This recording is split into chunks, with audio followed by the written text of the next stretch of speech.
El teorema de Fubini es un cambio en el orden de integración aplicado a integrales que no pueden ser negativas, como el caso de la probabilidad, o bien a valores negativos en una integral, pero manejado con valor absoluto.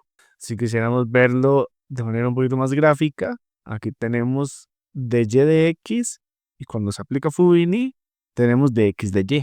Se invirtieron. Las x estaban como integral externa y pasaron a ser integral interna. Y la integral interna de las y pasa a ser una integral externa. En principio, eso es Fubini. Pero para entenderlo un poco mejor en el manejo de áreas, hay que entender también la relación que tiene con los puntos en un gráfico. Los gráficos manejan usualmente dos puntos, que son el x y el y.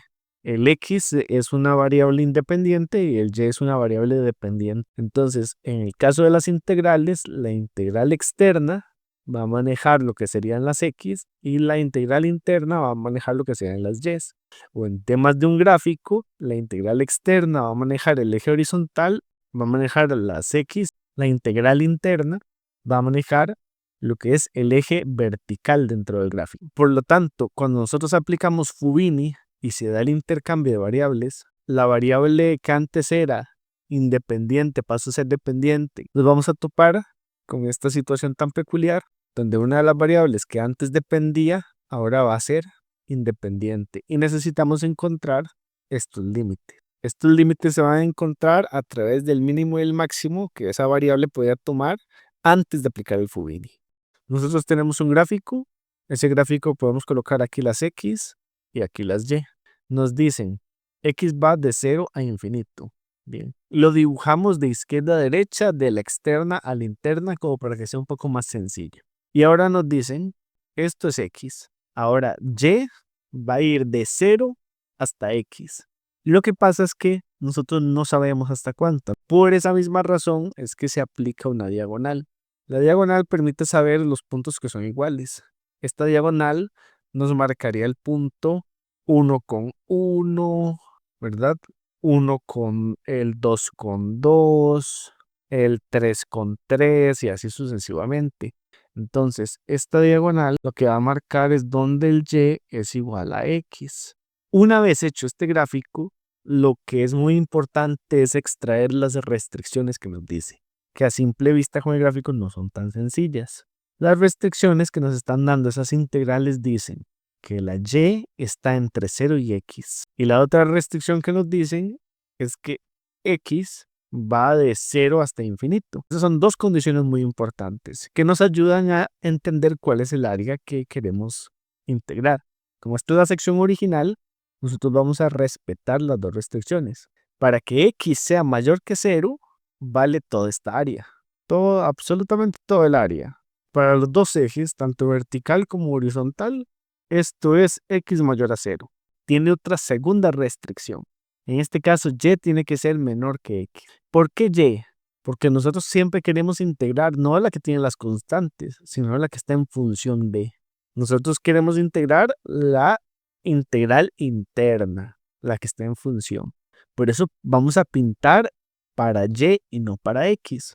Entonces, si esta es la frontera, y nos están pidiendo que de todo este espacio donde x es mayor que 0, pinte donde y es menor que x. En ese caso, la sección donde y es menor que x es bajo la frontera. Entonces, del espacio original, esta es nuestra sección de pintar. Ahora sí, aplicando Fubini, invertimos, esto es y, esto es x. La pregunta es, ¿de dónde a dónde van? Porque con Fubini simplemente invertimos los ejes. Ahora la verdadera pregunta es, ¿cuáles son los límites de esta doble integral? Para eso es que hay que agarrarse de justamente estos criterios, de estas restricciones. Entonces, hacemos la línea de igualdad donde x es igual a y. Para saber la integral externa, que siempre maneja límites constantes, hay que fijarse en el mínimo y el máximo que ésta podía tomar. En esta sección, el mínimo que y podía tomar era 0. Entonces aquí va 0. Y el máximo que y podía tomar era x. Pero x es una variable, no es una constante. X era mayor que 0. Iba hasta infinito. Por lo tanto, infinito sí es una constante. La podemos poner acá. Entonces sabemos que lleva de 0 hasta infinito. Ahora la pregunta es, ¿y las x de dónde a dónde van? X era completamente mayor a 0. Siguiendo la lógica que llevábamos antes, lo mayor a 0 es toda la región. Pero la parte más importante es que x tiene que ser mayor a y. ¿Y por qué estamos integrando para x y no para y? Porque la integral interna, que es la que está en función de, que es la que me dice a mí qué es lo que tengo que integrar, es la x. Entonces, el criterio me dice x tiene que ser mayor que y. Del área de mi frontera, lo que está mayor es en la parte de arriba. Entonces, a mí no me sirve la parte de abajo. A mí me interesa únicamente la parte de arriba. Mi x iniciaría no desde 0, pero como x depende de y, entonces, ¿cuál es el mínimo de x? Lo que diga y. Por esa razón, x va a ir desde y hasta dónde, hasta donde llegue y, es decir, hasta infinito. Por esa razón, x va desde y, es decir, desde mi frontera hasta donde llegue la frontera, hasta el infinito. Y con este razonamiento es con el que se obtienen las áreas de integración aplicando Fubini.